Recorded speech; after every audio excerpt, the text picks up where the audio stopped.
Hello and welcome to another walkthrough. This time will be paper 2 of the June 2024 9MA002 paper. This is for the year 13. Okay, so without further ado, let's get started. Question 1, we have a function here, y equals a cubic function. Find the simplest form of a I dy by dx. So we're just going to differentiate that. This is question 1. A I dy by dx, well, that's easy peasy. So just differentiating polynomials basically. The first term, we bring the 3 down to multiply 4, we get 12, and then power minus 1. The next one, 2 down, we get 14, power minus 1, and the last one is 5. Minus 10 differentiated, go to 0, okay? And then d squared y by dx squared, so just differentiating the first derivative, right? Again, so 2 bringing down, we get 24x and minus 14 there. So that's just done for part A. Part B, hence find the exact value of x when that equals 0. So we're just going to equate the second derivative from part AII equal to 0.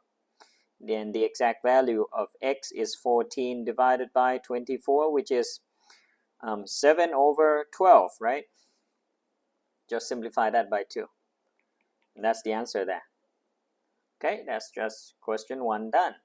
Easy. Number 2. Jimmy takes out an interest-free loan, $8,100. Jimmy makes a payment every month to pay back the loan.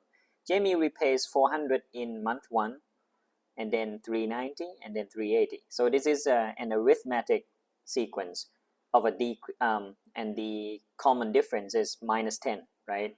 Show that Jimmy pays 290 pounds in month 12. So it's an arithmetic equals a plus n minus 1 d, right?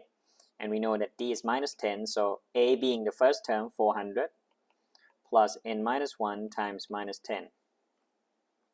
And if we want to find month 12, then we can just do a12 equals 400 plus 12 minus 1 times minus 10.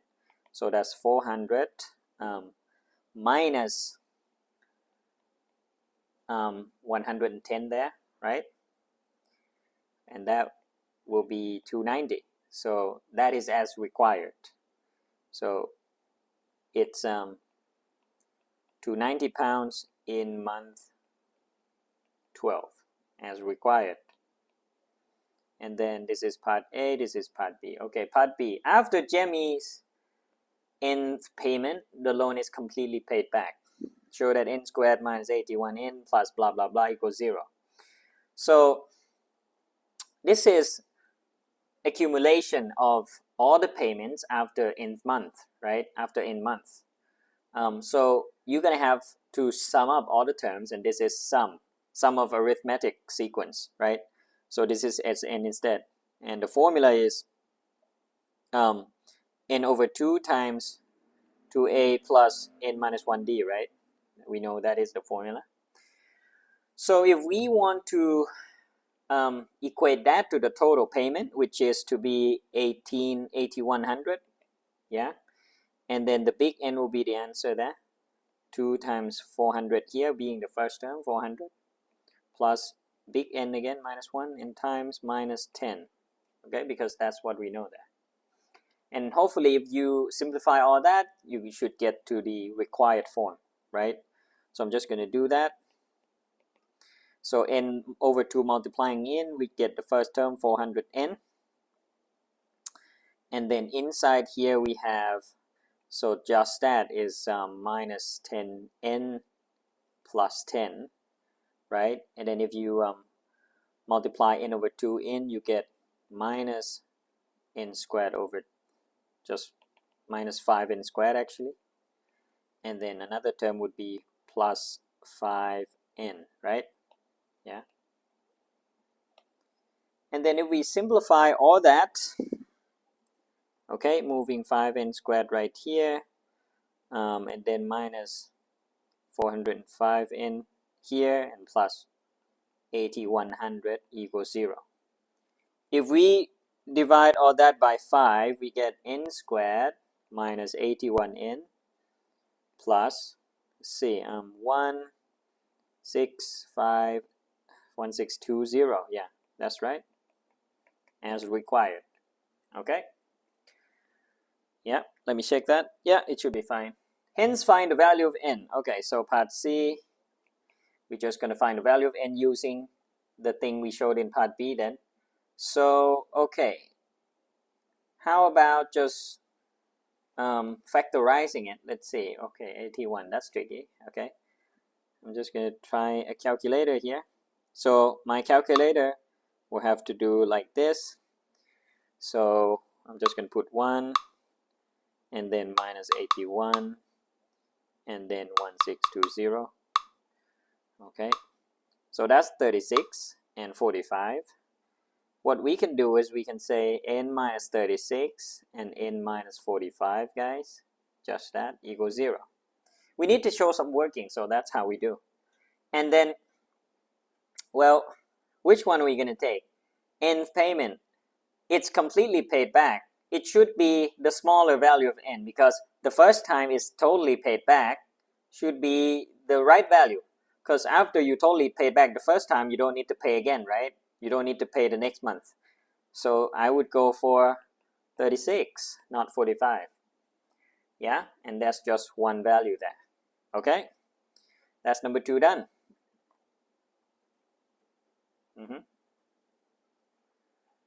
Okay, number 3. The point P3 minus 2 lies on the curve with equation that. Find the coordinates of the point which P is mapped when the curve with equation that is transformed to the curve with equation blah blah blah. Okay, so we're going to map that y equals fx where P is 3 minus 2 to the transformed one, y equals f minus 2. So this is just transforming along the x-axis. If it's a minus 2, so it's shifting to the right by 2, so the x is plus 2. So this is 5 minus 2. Just adding the x by 2, right? Because it's going to the right. 2 times inside the brackets like that means that you got to do the opposite. So if it's multiplied by 2, you got to divide by 2. You do that to the x values or the x coordinates. So 3 would have to be divided by 2 here, sorry. It's 3 over 2 or and then minus 2. Okay, just dividing the x by 2 and that's it. And then part I. Well, this is getting a little more complex, so it's doing 3 things. First is switching the x. So minus x there, you need to switch the x coordinate. That's what it does. So it's sort of like flipping the graph in the y-axis. Yeah, flipping left and right. So the x will become minus 3, right? It will become minus 3. And then let's do minus 3 here first. And then multiply by 3 there will just shift stretching the y. So it will stretch the y by 3 times. So minus 2 will become minus 6.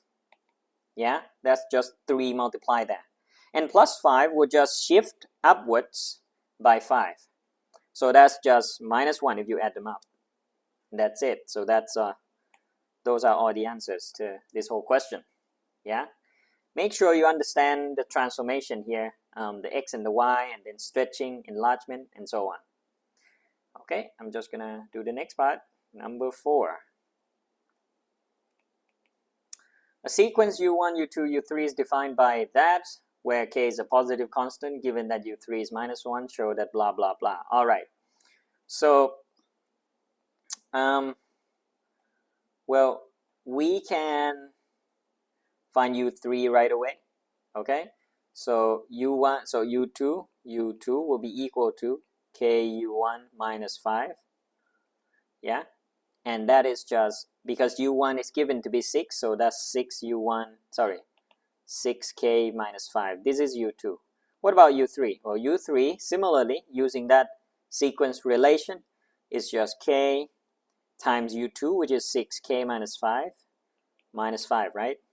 And that is 6k squared minus 5k minus 5, that is U3. because it is also given to be minus 1, so we equate this to minus 1, right? Just right away there. That means if we move everything to the same side, we just get this equation right here as required. That's just part A done, right?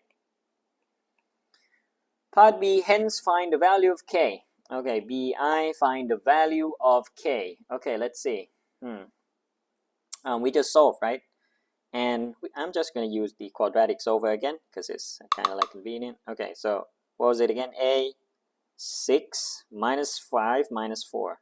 6 minus 5 minus 4. You can do this too in your calculator.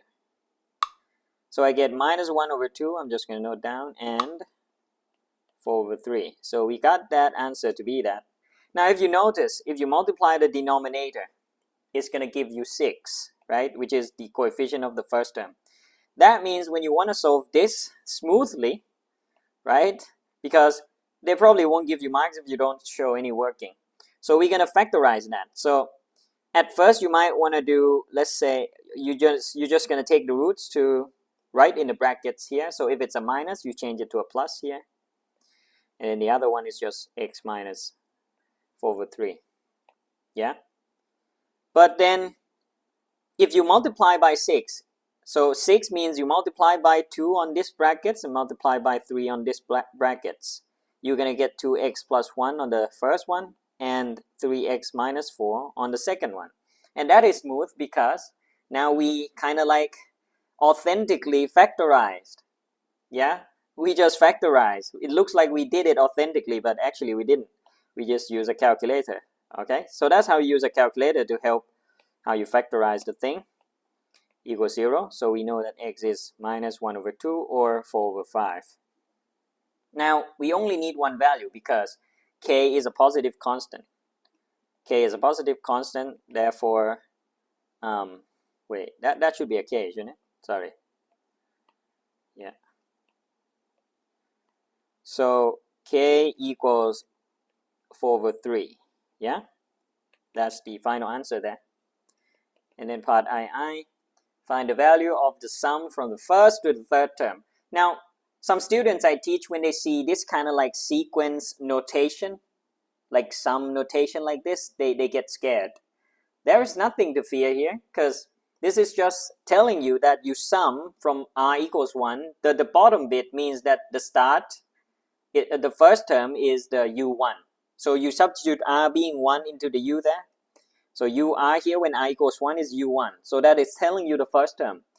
And then you do that until you go to the last term on the top, which is term 3. So it's u1 plus u2 plus u3. Yeah, we can write the definition of that summation first. u1 plus u2 plus u3. That's nothing hard here. And we already know most of them, right? Actually all of them, because u1 is 6. U2 is 6k minus 5 up there, right? So it's 6k minus 5. That's U2. And then U3 is what? U3 already known to be minus 1 because that was given, right? Yeah, so I just plug everything in. Okay, so that is 6. This is 8, 3 plus minus 1, so that comes to be 8. That's it. So 8 is the answer, right? Yeah, okay, I think I'm fine with that. Number 5. Given that theta is small in radians, use small angle approximations to find an approximate numerical value. All right, so we need to remember that for this bit of context here, for this bit of content, for small angle theta, sine theta is about theta. And cos theta, well, that's also true for tan, yeah? Tan theta is also about theta. But cos theta is about 1 minus theta squared over 2. So it's in the formula sheet, all right? Okay? So cos theta is about 1 minus theta squared over 2, all right? This is for small theta. Now, what do we do with that? So the approximate numerical value of this is then, if we write everything,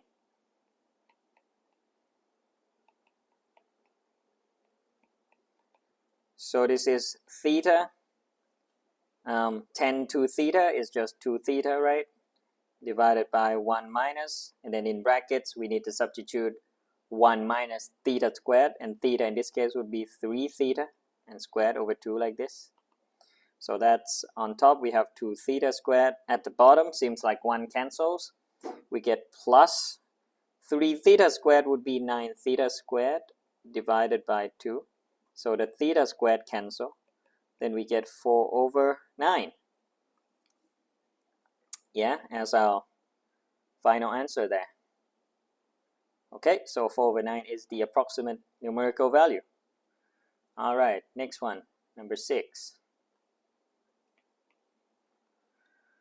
Figure 1 shows a sketch of the curves with the equation y equals fx and y equals gx, where they are defined as those. Find f dash x and g dash x. Okay, so part A, I, f dash x is just differentiating that. So when we differentiate an exponential function, we just keep everything. Yeah, just you copy paste the whole thing, but then you differentiate the power of the e there and bring it down. So differentiating 4x to the 2 minus 1 will give you 8x, right? And that is it. Yeah, that's it. And then part II, g dash x equals, well, differentiating ln, we get 1 over x, right? So that's 8 over x. Done. Okay, 8 is just kept the same. All right, so part B. Given that f dash x and g dash x is at x equals alpha. Okay, so we just want to find the, we want to derive the iterative formula here. Okay, so we need to equate the derivative first. Like that. Yeah. And then looks like we need to rearrange here.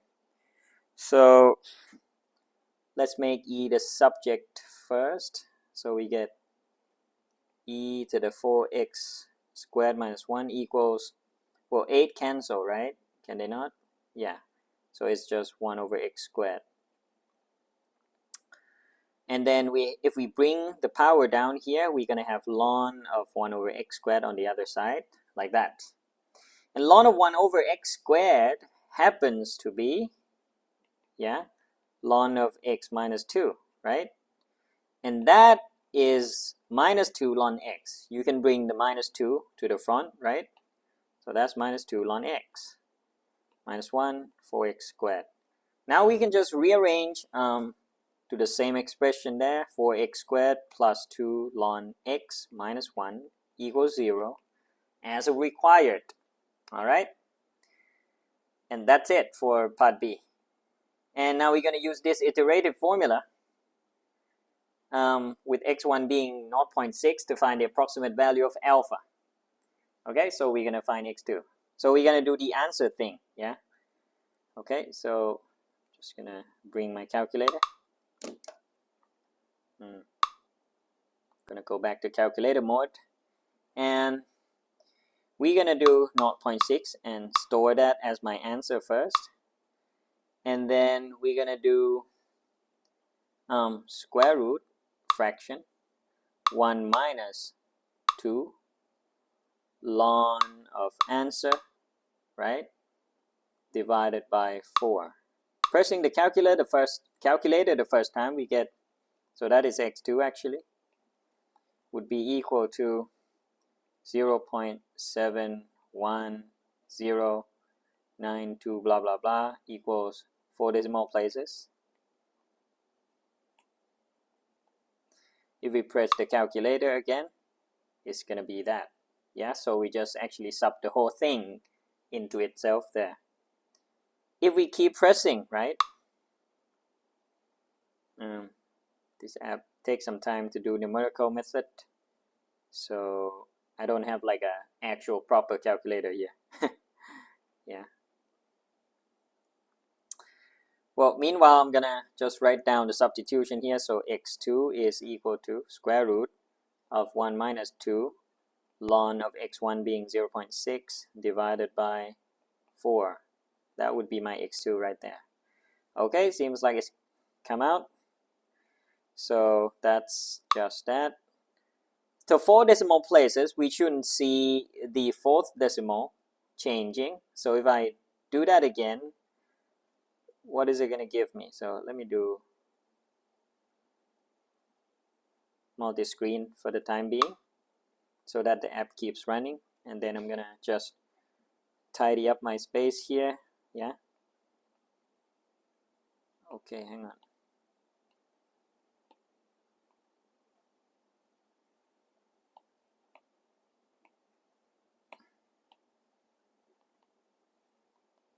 Okay, so that's x2, that's part I, that's part II here.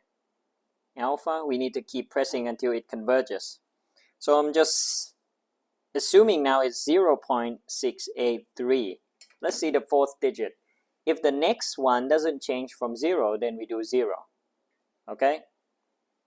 Or no, we should take the 5th one, the 5th decimal. If it doesn't change from much from 2, then we're just going to take 0. Yeah?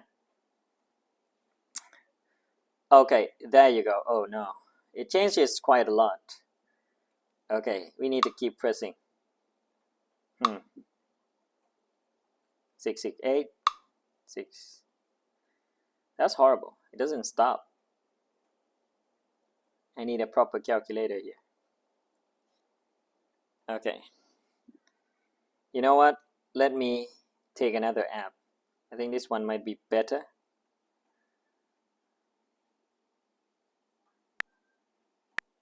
Hello and welcome to another walkthrough. This time.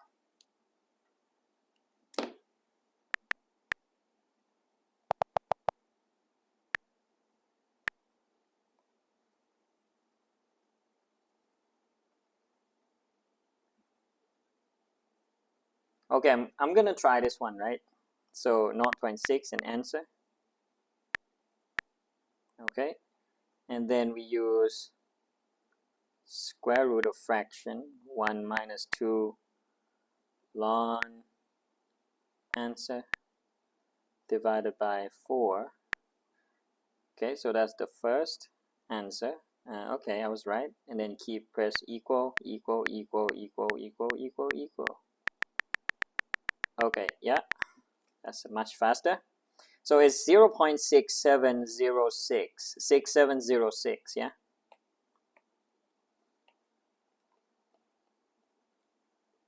Yep. Converges now. Okay, there you go, much better. Next, number 7. Right.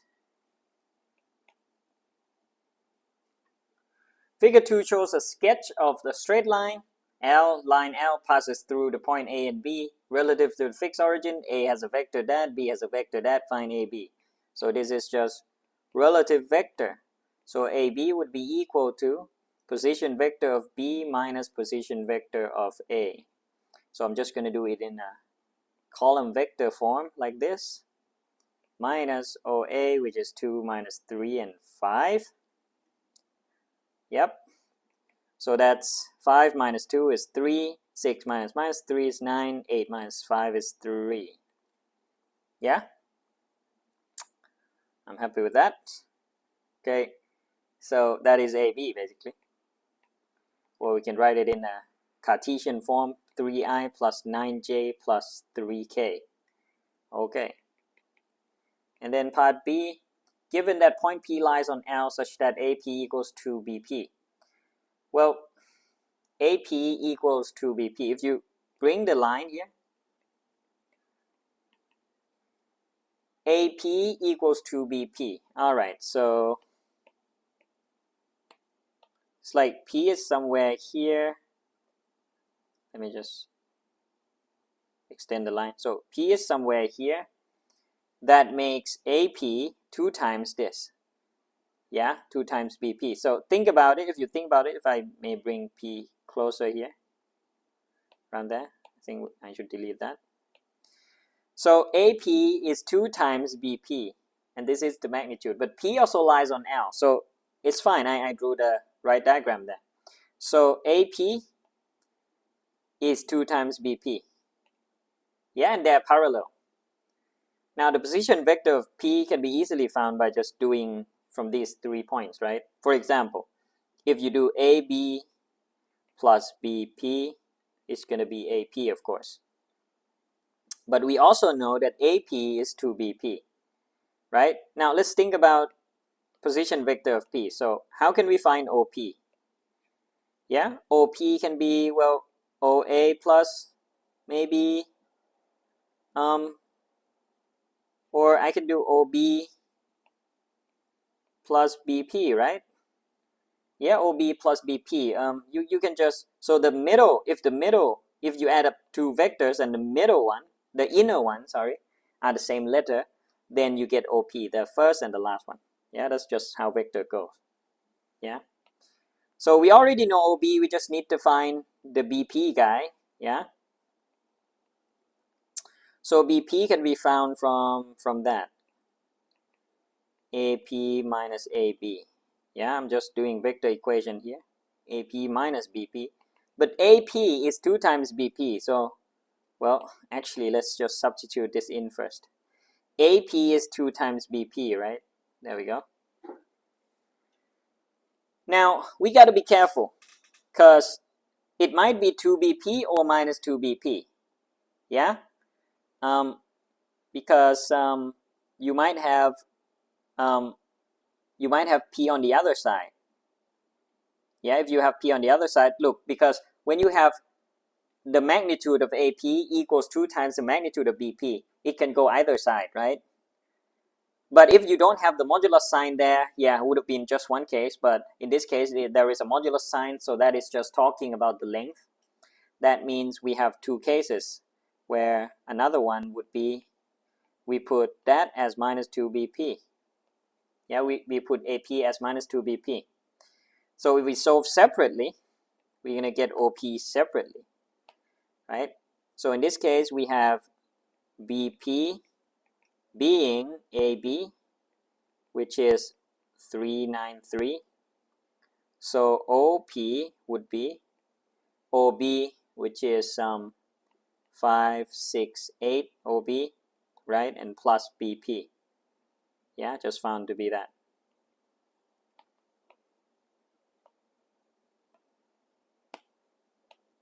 Yeah, so the first one is 8, 15, 11. And the other case is when we have a minus 2 BP here. So it's, if you move BP to the other side, you would have BP being minus 1/3 AB, right? Yeah. So that means OP for this case would be OB, which is, where's OB? Okay, 568 again. That's OB, right? Given to be, yeah. Plus BP, which is minus 1/3 AB. And AB again is 393. So 5 minus 1 is 4. Just do the math there. 6 minus 3 is 3. And 8 minus 1 is 7. Right? So that's just another one. Let me check. 1, 3, and 1. Yeah, I'm happy with that. So the 2 answers would be these 2. So this one and this one right here. Okay, that's it. So that's number 7 done. Number 8, part A. Prove that 1 over cosec minus 1 plus 1 over cosec plus 1 equals that. Okay, so we're just gonna maybe just multiply them out.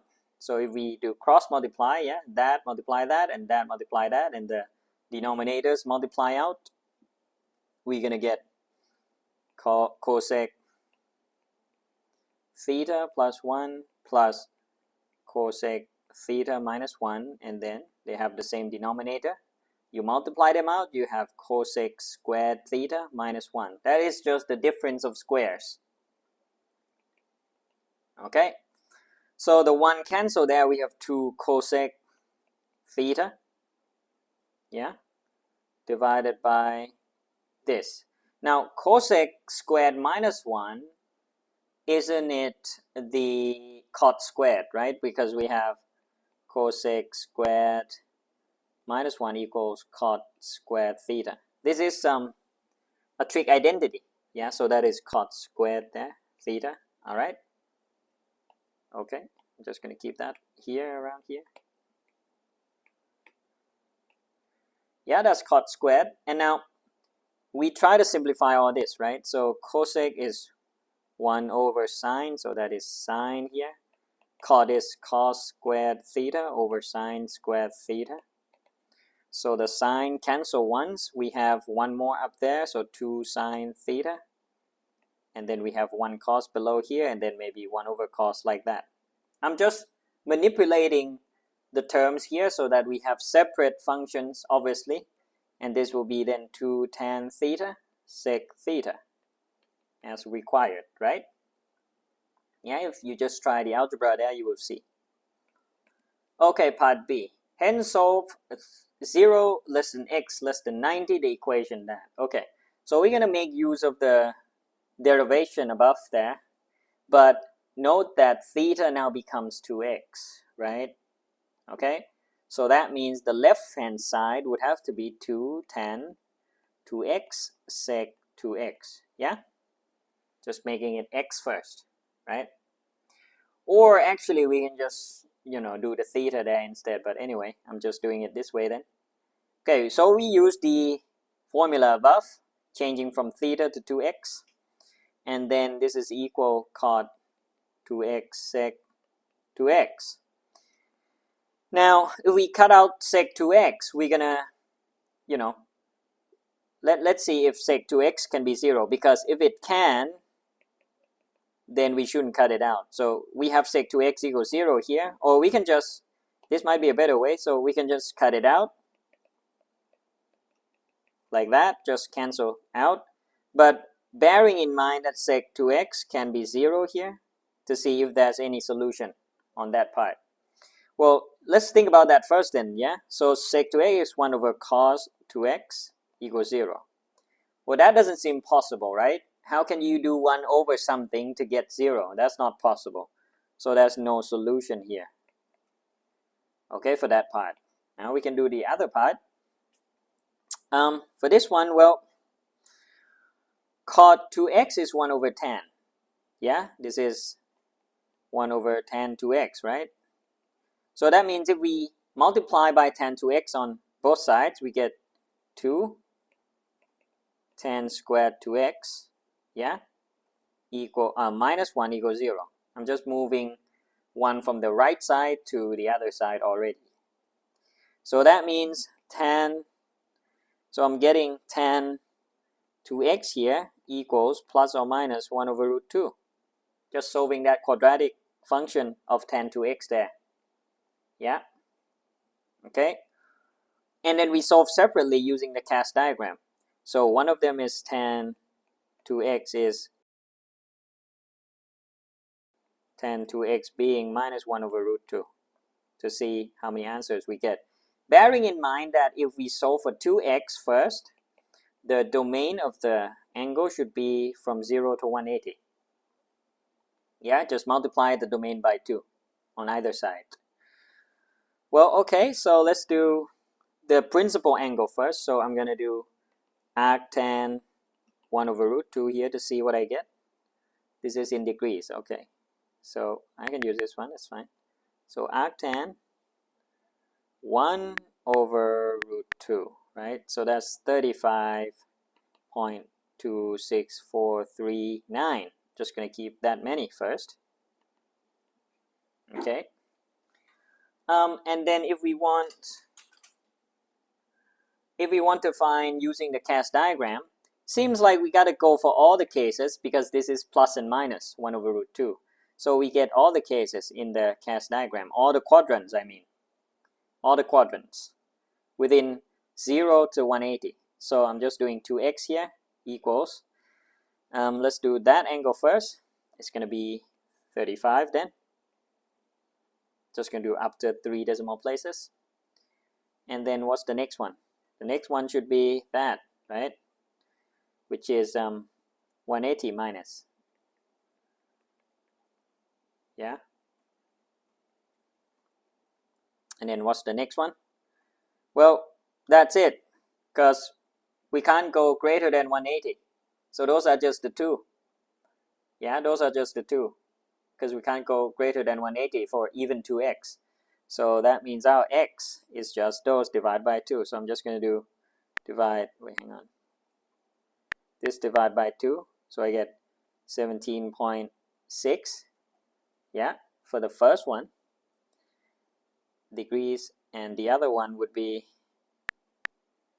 well, 180 minus that, and then, yeah, divide by 2. So that's 72.4 answer. Okay, so that is just the two answers there for this whole equation. That's done for question 8.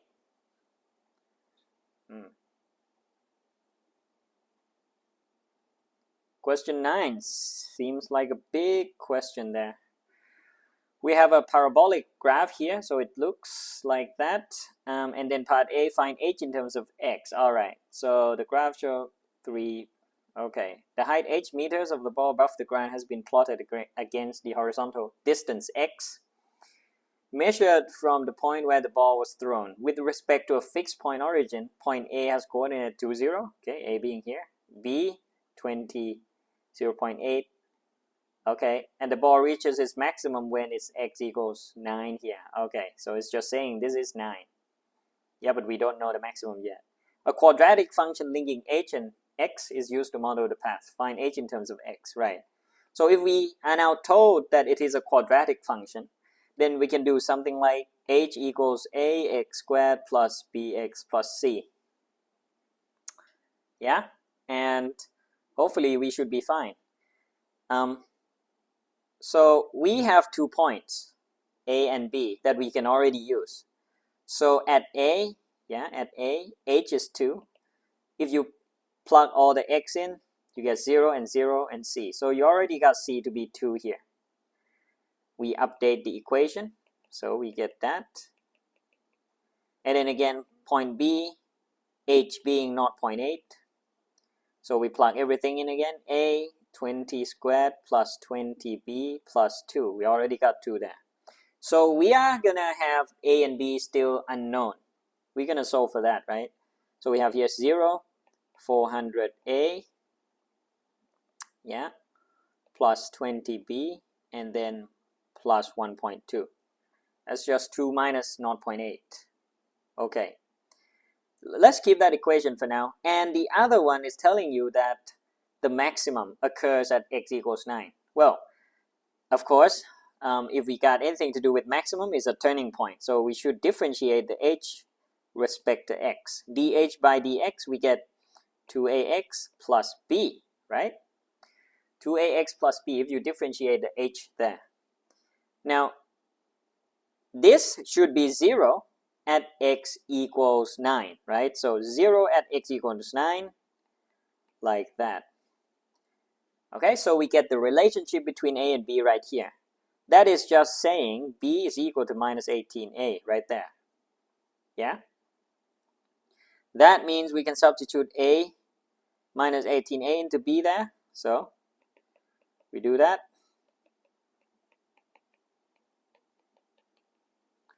So that we can solve the a now and then the b, and then we get the full equation. Okay? So just wrapping up here, 20 times 18 is 360, so that's 40.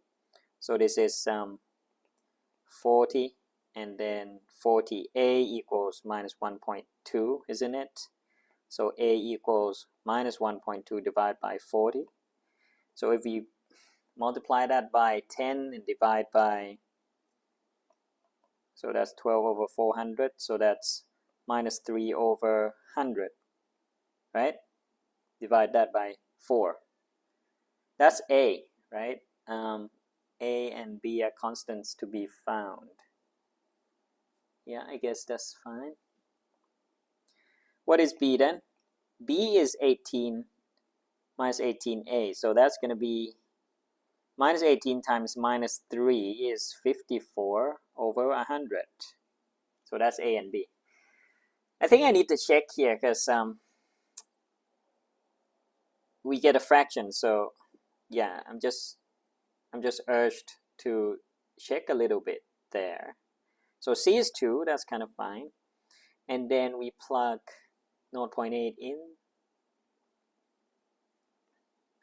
And then we get x 20. So that's 20 squared. And B is 20. Again, B. So 400A plus 20B plus 0.8 subtract 2. I get 1.2. And then dh by dx, I get 2ax plus b. I equate that to 0. I plug 9 in. I get b equals minus 18a. And then 360, I get 40a. Yeah, I think I'm okay with all that. So I can conclude now that h equals minus 3 over 100x squared plus 54 over 100x plus 2. That's it. That's the equation. Okay. B. Give one limitation of the model. Okay, so as you can see, and actually I'm not sure if this is right because I need to check later, right? Again, this is just walkthrough without having seen the mark scheme. So in my opinion here, this is a parabola. So parabola, if you keep going to the right, the graph will keep going down and down and down and down. It never goes up. But in reality,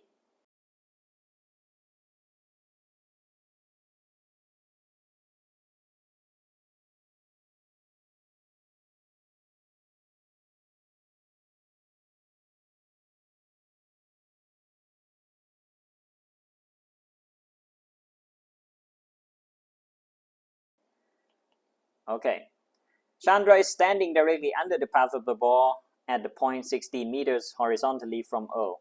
Chandra can catch the ball if the ball is less than 2.5 meters above the ground.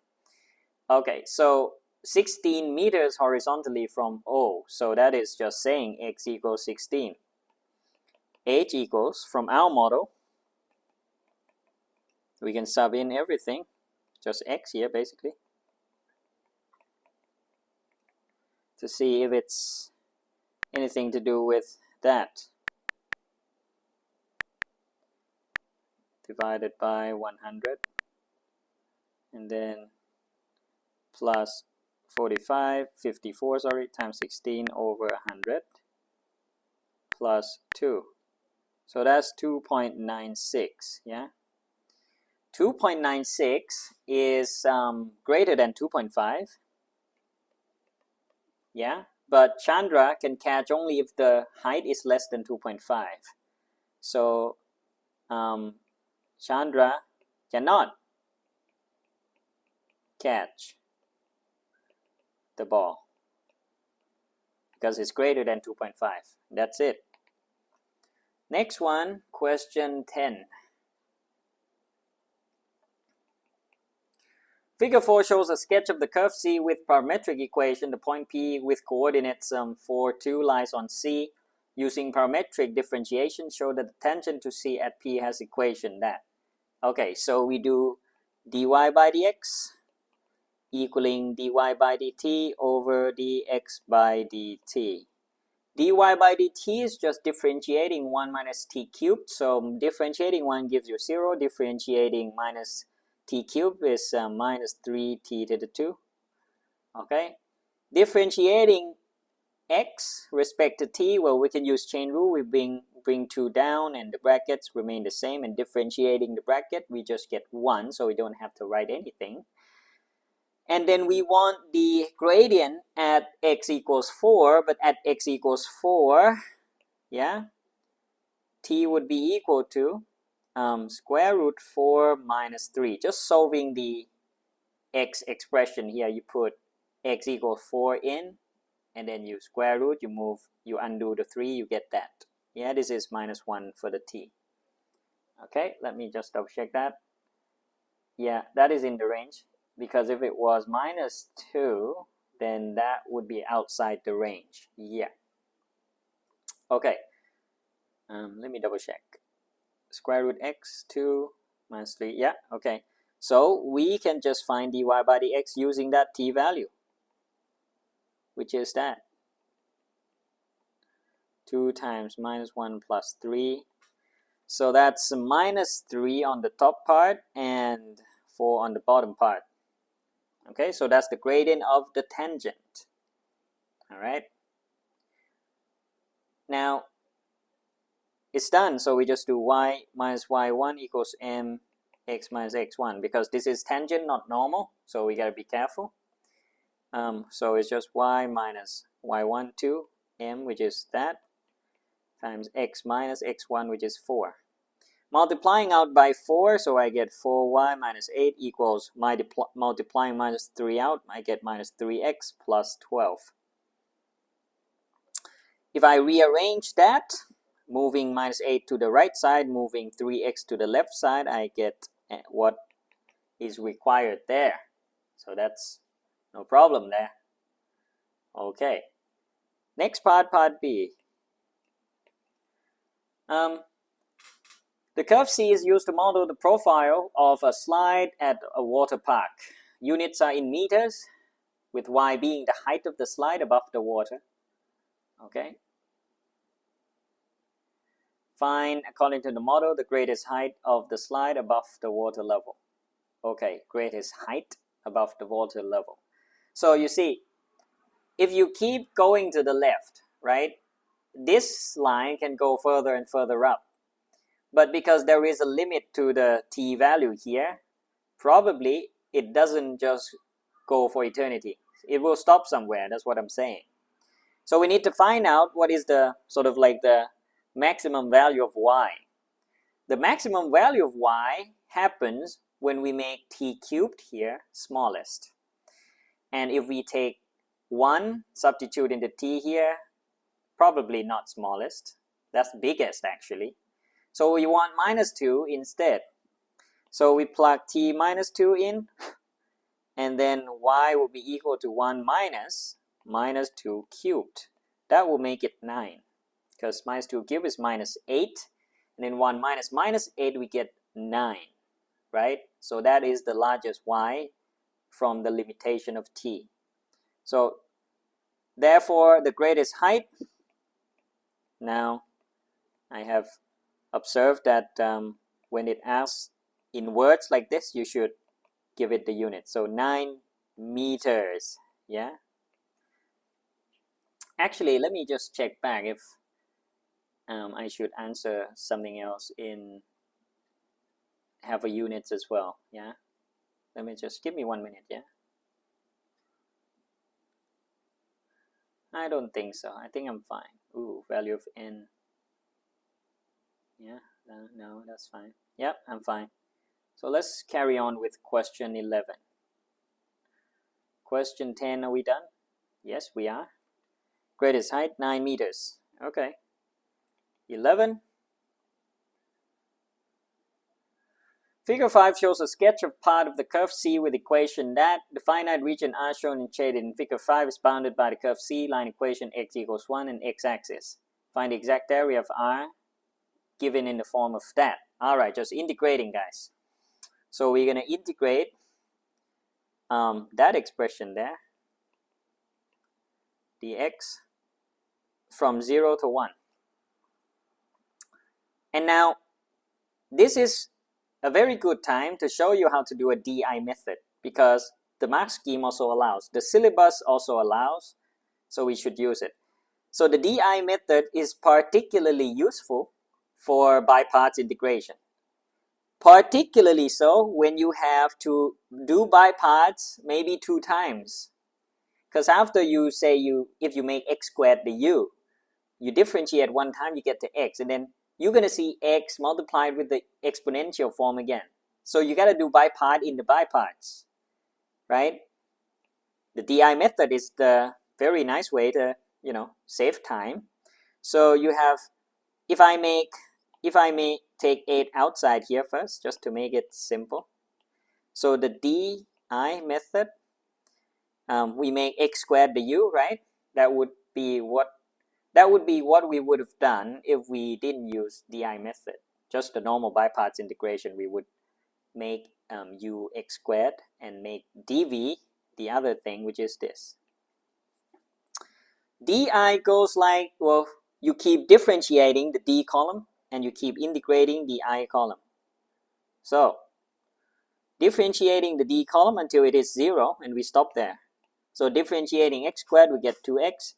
Differentiating 2x, we get,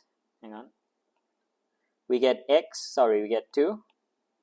And then the last one, differentiating 2, we get 0. So we're going to integrate the right column up to 0 there. So integrating e to the minus 3x, we get minus 1 over 3 e to the minus 3x, right?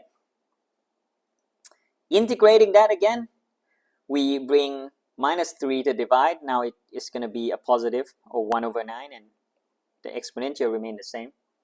And then integrate that again, we're going to get minus 1 over 27 e to the minus 3x, right?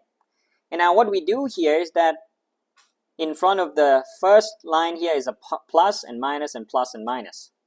We just, write down the signs first, and the answer to the DI method, the integral of just this thing, don't forget to multiply 8 there, is just cross multiplying down. So we have to do cross multiply 3 terms here. Yeah? So that multiplying here, I get x squared minus x squared times 1 over 3 e to the minus 3x. And then this multiply that, bearing in mind the negative sign there. So we just multiply the 2x and the 1 over 9 e to the minus 3x. We get, because it has a negative, so I do a negative here, 2x over 9 e to the power of minus 3x. All right. Yeah, and then the last one is just 2 times that with a positive sign.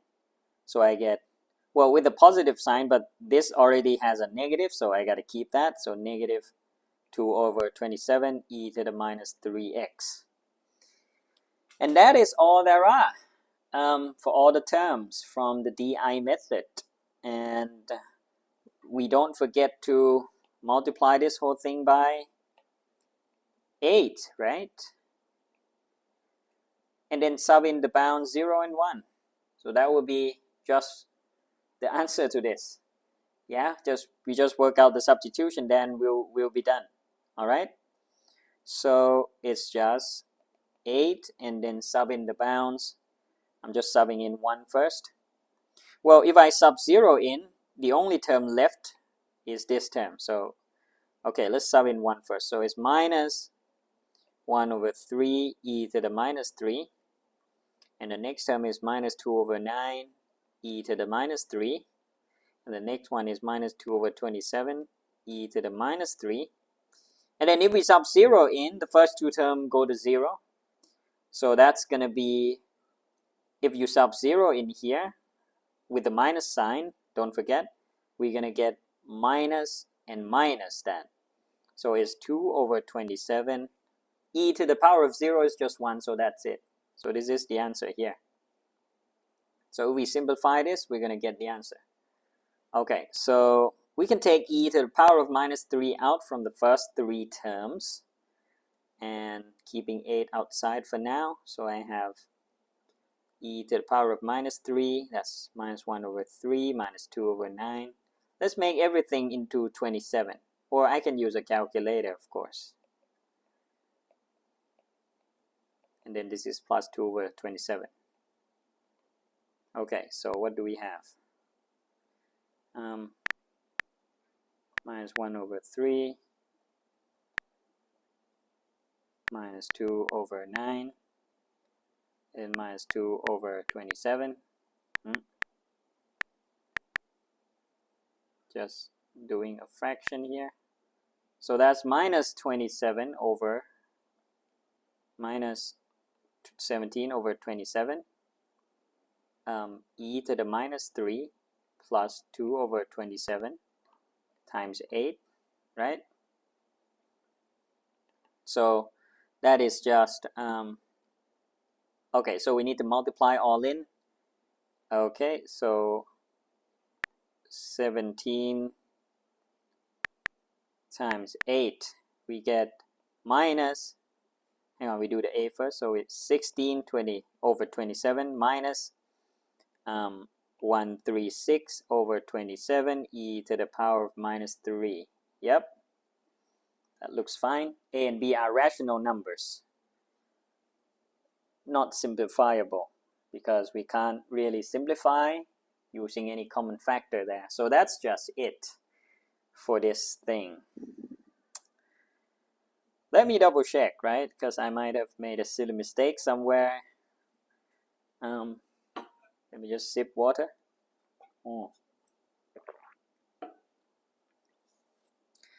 One substituted in.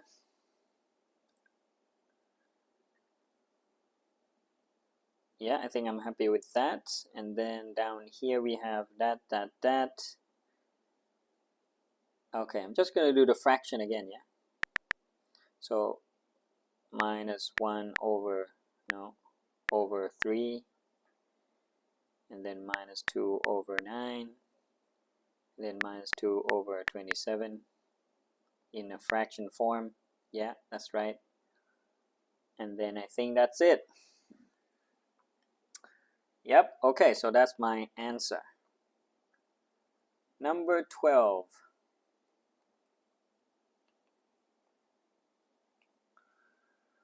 Express that in partial fractions. All right, so 1 over v, 25 minus v is, let's say it's a over v plus b over 25 minus v, all right? So if we if we multiply out by v times 25 minus b, we're going to get 1 on the left side. And then a would have to be multiplied, 25 minus v, b multiplied v, right? So if we put v equals 0, we get 1 equals 25a. So a is 1 over 25. If we put v equals 25, then we have 1 equals 25b. So they are the same, all right? And that can happen. That's not impossible, right? Let me check actually. Yeah. Yeah. So in partial fraction, this can be written as 1 over 25 over v plus 1 over 25 minus v. Yeah, partial fractions, like that. Okay, and then this is part A. Part B, the volume microliters of a plant cell T hours after the plant is watered is modeled by the differential equation. The plant cell has initial volume of 20 microliters. Find, according to the model, the time taken in minutes for the volume of the plant cell to reach 24 microliters. Okay, so we just use integration by separation of variable. So we're going to do, because we already have the partial fraction there, so I'm just going to split, yeah, from the given initial equation, differential equation, to this first. And then we have dv on the left side. And then we equal 1 over 10 dt. Yeah, just moving dt up top right and moving v times 25 minus v down on the bottom left. We have that. And now if we integrate both sides, yeah, and that is just integration now. On the left part, we already did the partial fraction, so we can make use of that. Yeah.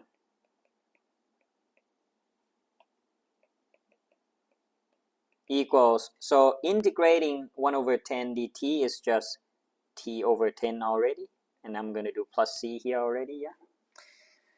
Now integrating 1 over 25 over v is just 1 over 25 ln v, right? Ln v. And then that is also kind of similar. It's just ln 25 minus v, but we got to do a reverse chain rule, so we got to take the minus sign out, because when we differentiate 25 minus v, we get minus 1. So the sign changes here to minus. All right, so that is equal to t over 10 plus c. Yeah. And now if we simplify this, we're gonna, okay, find according to the model time taken minutes for the volume of the plant to reach 24 microliters. Okay, so yeah, initially the V is 20, right? So if t equals 0, we get here.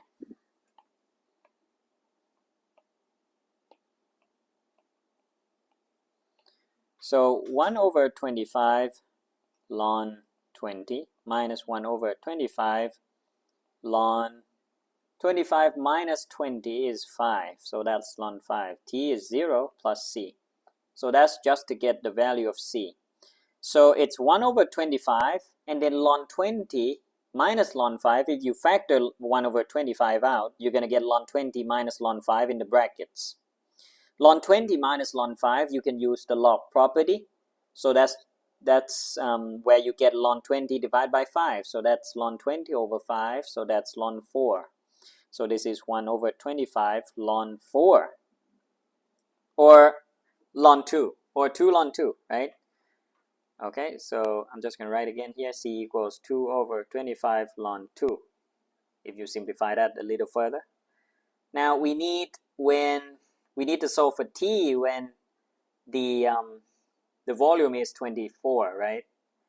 Yeah, so we're just going to solve for that when the volume is 24. So we plug 24 in. V equals 24, that is ln 1, which is 0, we know that. We want to find t here, and c we already found to be 2 over 25 ln 2. So ln that goes to 0, so we have 1 over 25 ln 24 here minus. I'm going to make this back to ln 4, right? Because we have a 1 over 25 there, so they can simplify like that. Yeah. So we have 1 over 25, and then you have in the brackets again using log property, ln 24 divided by 4. Yeah. So that's ln 6 equals t over 10. So t is just 10 over 25. That would be 2 over 5 ln 6. Yeah. In minutes, so we gotta convert that. So 2 over 5 ln 6, right? 2 over 5 over, and then times ln 6. 0.7167 blah blah blah. So t here is in hours. If we multiply that by 60, we're gonna get in minutes, right? Yeah. So I'm gonna multiply that whole thing by 60. 45 minutes. Yep. Okay. That is just part B. Part C. Okay. Now we need to show the equation now. Okay, so we need to derive. So back then we had C equals 2 over 25 ln 2.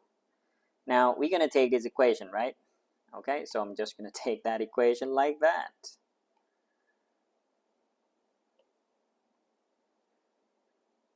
Like that. Oh no, it's not that. Not. Okay.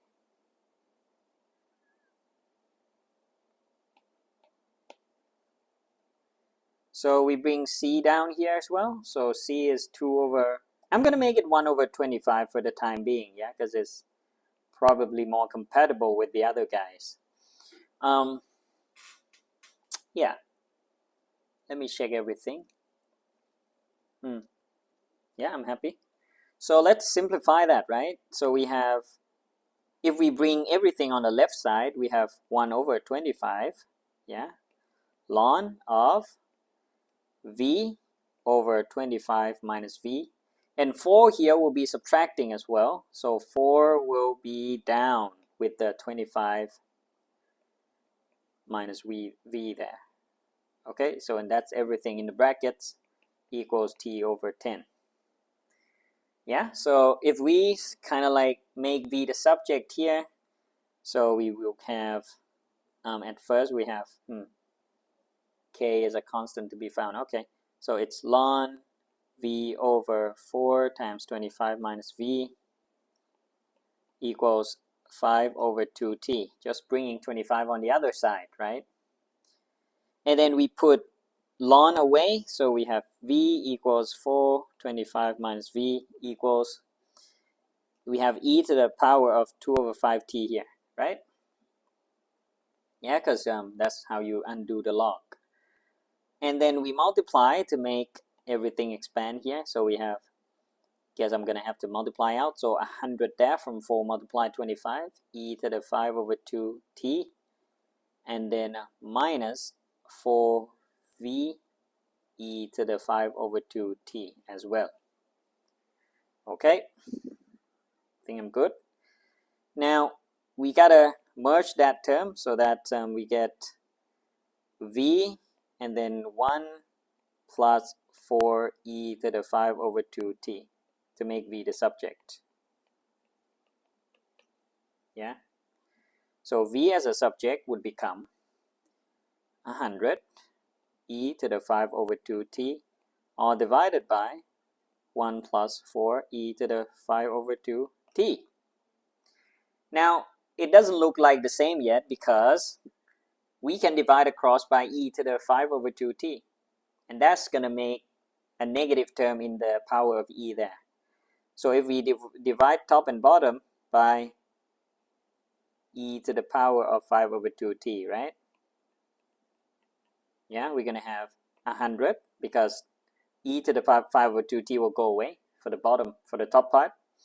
And the bottom part here, you should divide into both terms. Yeah, so we have e to the minus 5 over 2t, t here, minus 5 over 2t. And then the other one, the e to the exponential will just go away. We'll just only be left with 4 there. And that is done. That is done. Okay, because a, b, k are constants to be found. I think I'm done with all those. Let's just double check again if we didn't make any silly mistake there. Just making sure again. Yeah. Okay, I think I'm gonna call it at that. And then part D, find the value of L giving a reason. The model predicts that there is an upper limit L microliters on the volume of the plant cell. There is an upper limit L. Upper limit L. Okay, yeah. So when t tends to infinity, yeah, e to the minus 5 over 2t will tend to 0. So v would be at 100 over 4, which is 25. Okay, it's just 25 microliters there. Okay, so find the upper limit. So L equals 25 microliters. That's just it. So when you find an upper limit, you just make t to be a very, very large number. And maybe you should know that e to the power of negative some variable, if the variable gets large and large, it will tend to 0. So that makes that term go away and you only have a over b. All right, so that's 12 done. Number 13. The world human population p billions is modeled by that equation, where a and b are constants, t is the number of years after 2004 using the estimate population figures for the years from 2004 to 2007. A graph is plotted log p against t. Okay. The points lie approximately on a straight line. Gradient of that intercept that on the log p axis. Okay. So y equals mx plus c. But again, they tell you that they plot log 10 of p against t. So it's just the gradient here being 0.0054, gradient being that, and then the x-axis is t, so we just put t in. The y-intercept is told to be 0.18, so we just put it that. And then that's it. Estimate to 3 decimal places the value of a and the value of b. So we need to derive this first. Then we have p to the power of 10 to the power of this whole side. But if we use log property, exponential property, laws of indices, so when you have power adding up on the top part, you can split them down using the same base here. Yeah, I'm just splitting that. And that is actually will become a here. Yeah. All right. So 10 to the power of 0.81 is just 6.45. 6.45, what is how many decimal? 3 decimal places. So 4, 5, 6, no, 7. Yeah, 4, 5, 7. That's it for 10 to the 0.81. And then to find b, right, we need to do this thing so that we put to the power of t. Yeah, so that is 0.0054, which is 1.01, 3 decimal places, 3 here to the power of 3. Okay, that's it, I'm done. Okay, so that is the equation there. So in the context of the model, interpret the value of a. Okay, interpreting again. The value of a will be the initial value, because when t equals 0, p equals a. Right? So a here is the initial value, 6.457 here. Okay, is the population. A is the population at the start, is the number of years after. Okay, so after 2004 would be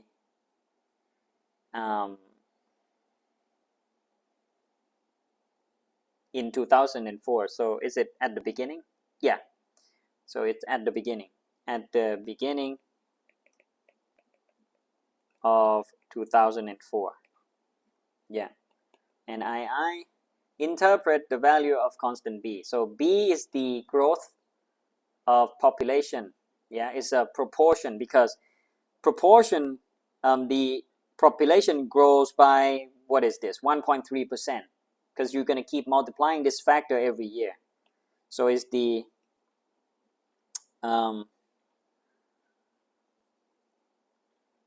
growth factor, yeah, of population year on year. Yeah, because you need to multiply that every year, and that's how you interpret. Part C. Use the model to estimate the world human population in 2030. Okay, so we're just going to subtract that and get t first. So this is what? 2030 minus 2004, right? So that is 26. T equals 26 years. So P equals A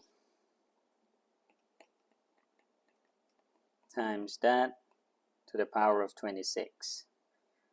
It's just an estimate, so 6.547 times 1.013 to the power of 26, which is 9.0339. And that is to say, because we need a unit here, P is in billions, so it's just about 9.033 billions. Yeah, that's it. Okay. Part D. Comment on the reliability of the answer to part C. Well, okay. So, look, we predict the world human population in the year of 2030. But the data that the question mentioned, using the estimated population figures for the years from 2004 to 2007, it is indicating that the data, the linear plot there of the log 10 of p against t, that is only within the range of 2004 and 2007. If we use outside the range, this is kind of like statistics where you comment if you use the regression line model outside the range. This is called extrapolation. So 2030 is outside of the range 2004 to 2007. Therefore, this is extrapolation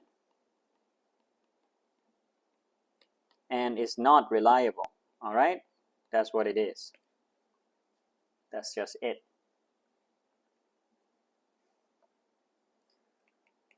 Number 14, we have a circle equation here. Part A, we need to find the coordinates of the center of C1.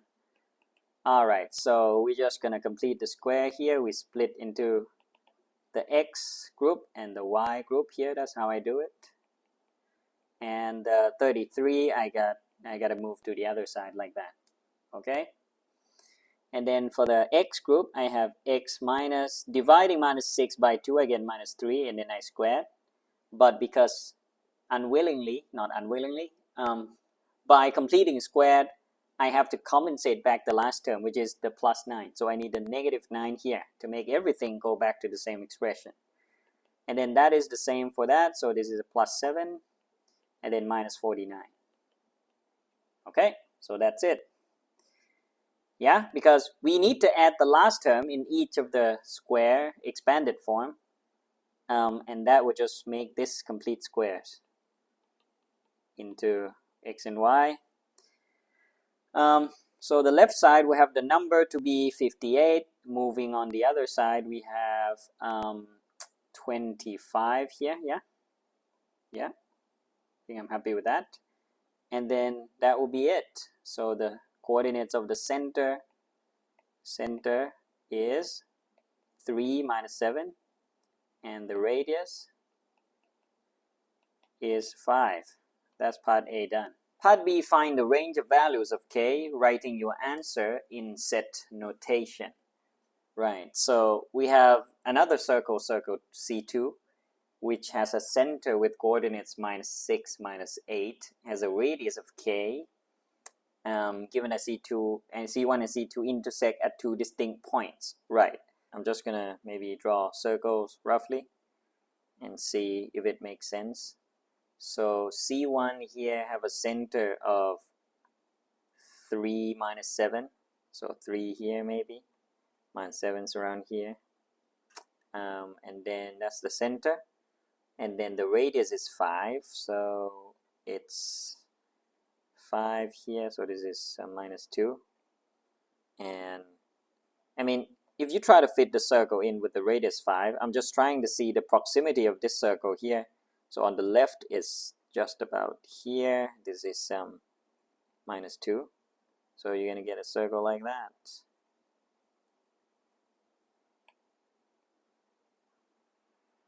Like that. Okay? That's the first circle, C1. And C2 has a center of 3 minus 7, right? 3 minus 7. No, sorry, it's minus 6 minus 8. So minus 6 is around, if I move everything,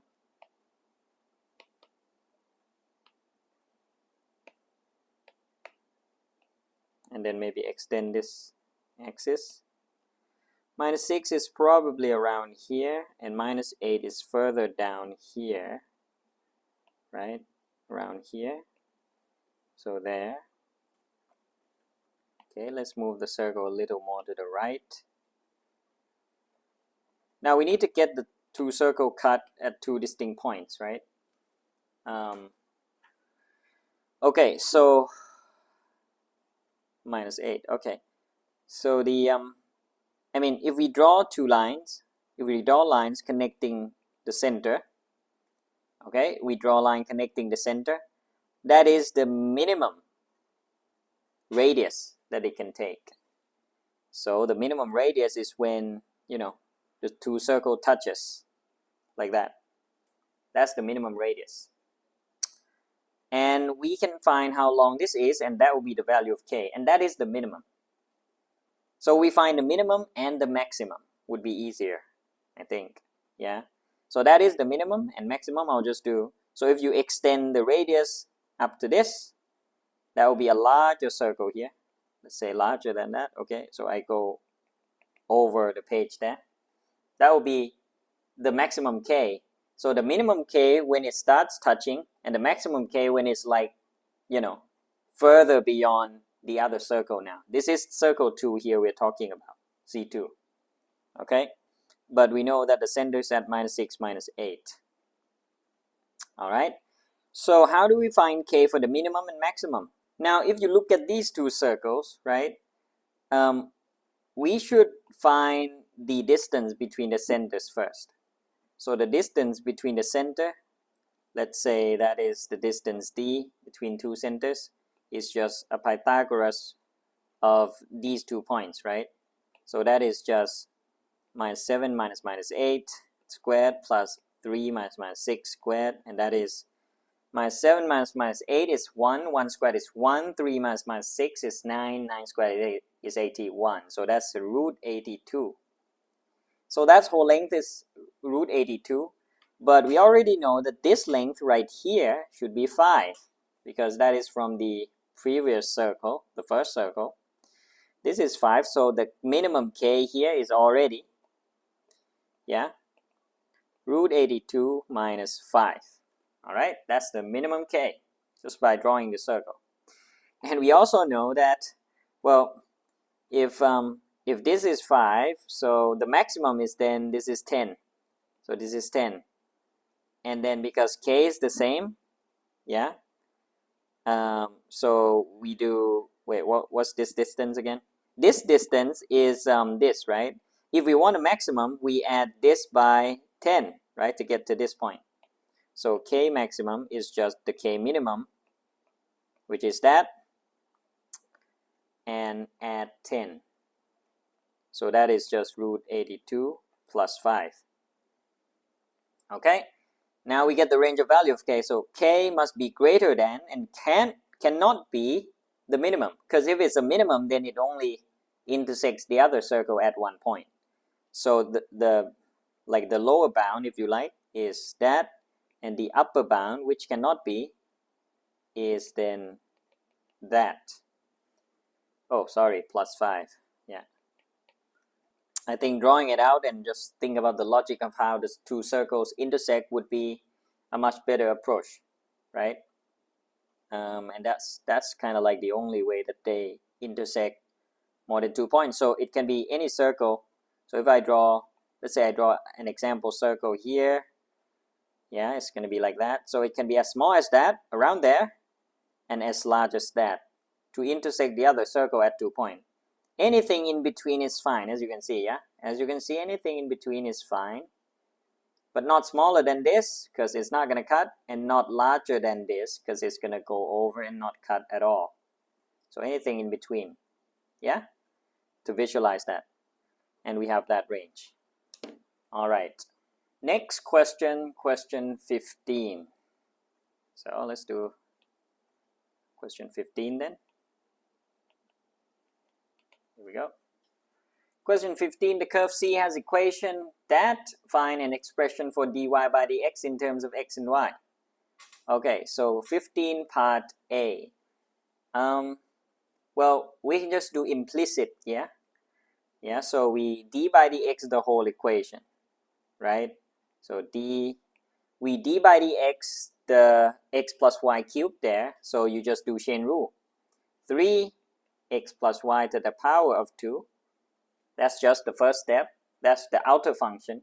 And then you go inside the brackets, you differentiate each term separately. You differentiate x, you get 1.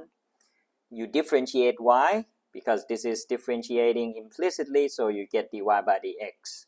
Because you are differentiating with respect to one variable at a time, implicitly.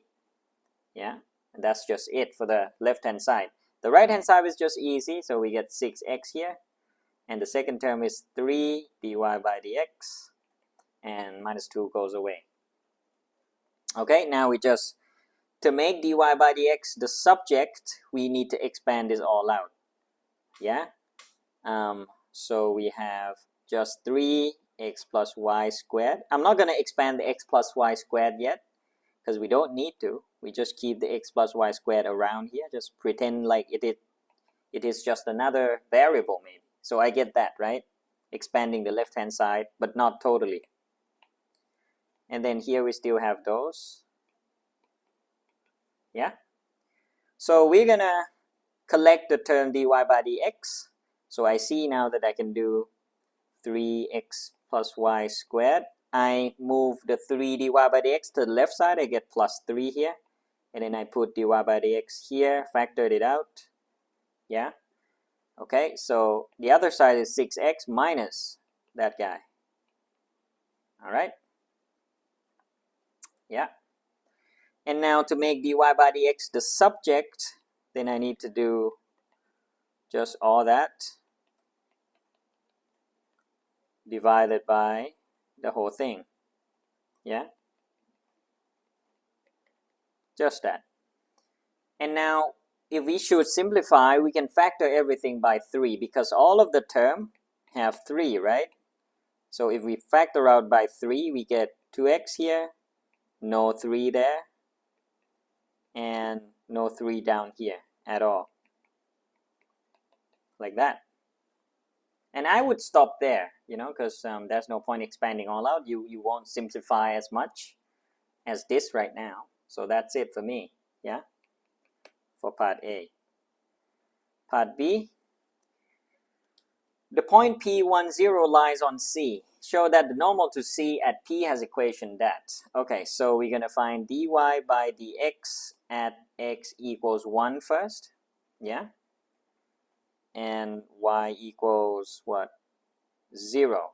Okay, will be equal to, just using that expression right there that I obtained. So 1 minus 1 plus 0 squared divided by, this is 1 plus 0 again squared plus 1. And that comes to be 2 minus 1 is 1. 1 over 2 here is 1 over 2. Yeah, just mental math there. So we get 1 over 2 for the gradient of tangent here, but we want the normal. So the gradient of normal is then minus 2. Just flipping this, putting the minus sign in and flipping the fraction there. Okay? So we do y minus y1 equals mx minus x1 to find the linear equation there. So y minus 0 equals m, which is minus 2, x minus at point P, so that's x minus 1. So y equals minus 2x plus 2, and that is as required. Yeah. Part C. Prove that the normal to C at P does not meet C again.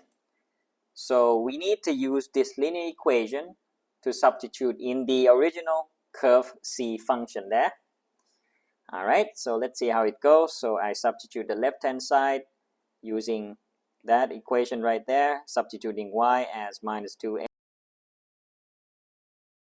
This is to the power of 3 equals 3x squared minus 3, hang on,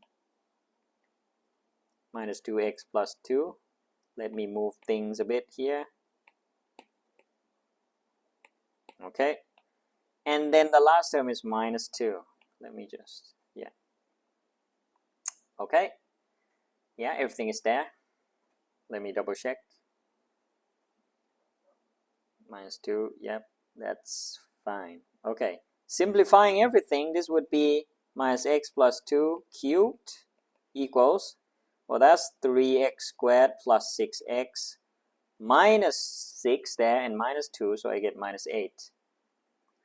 Yeah, minus 6 minus 2 plus 6x, and then minus 6 minus 2 minus 8. Unfortunately, you have to expand this because we need to prove that this cubic equation does not meet C again somehow. Okay, so I think expanding would be a better way out. So that's just the first term cubed. So I rather doing it this way, just going to change it to 2 minus x, yeah, same thing. So I'm just going to do 8 minus 3 2 squared times x plus 3 2 times x squared minus x cubed. I just happen to remember the cubic expansion there. Okay, you don't have to, you can just do it your way. Okay, so this is 8 minus, what is that, 4 times 3 is 12x. This is 6x squared minus x cubed. Okay, just writing everything. And now we're going to collect all the terms. Maybe we're going to put x cubed on the right side, but we write on the left side. So we are moving things to the right side here.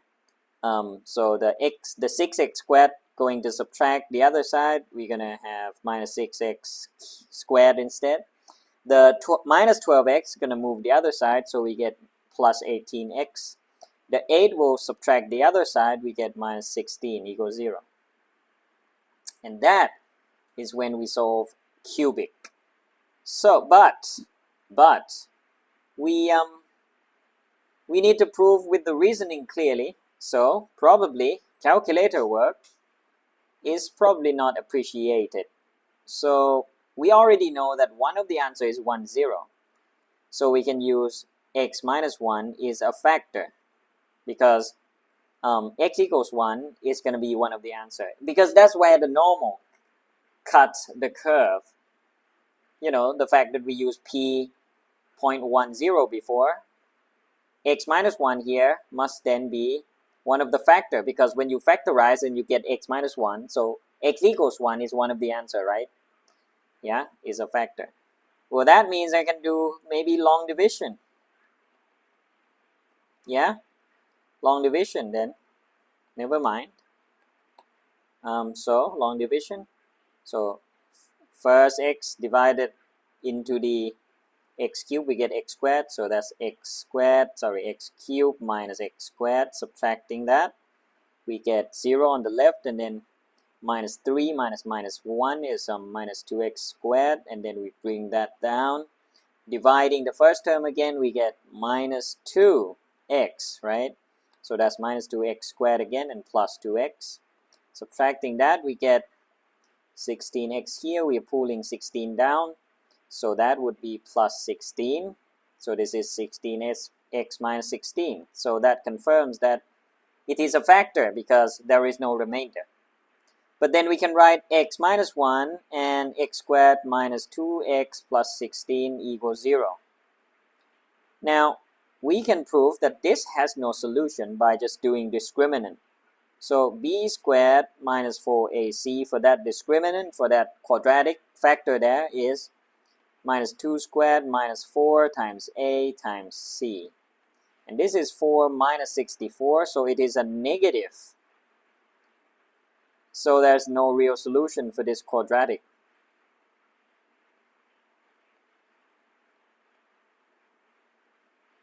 Yeah? No real solution for this quadratic. That means it only cuts once at x equals 1. So therefore, normal only does not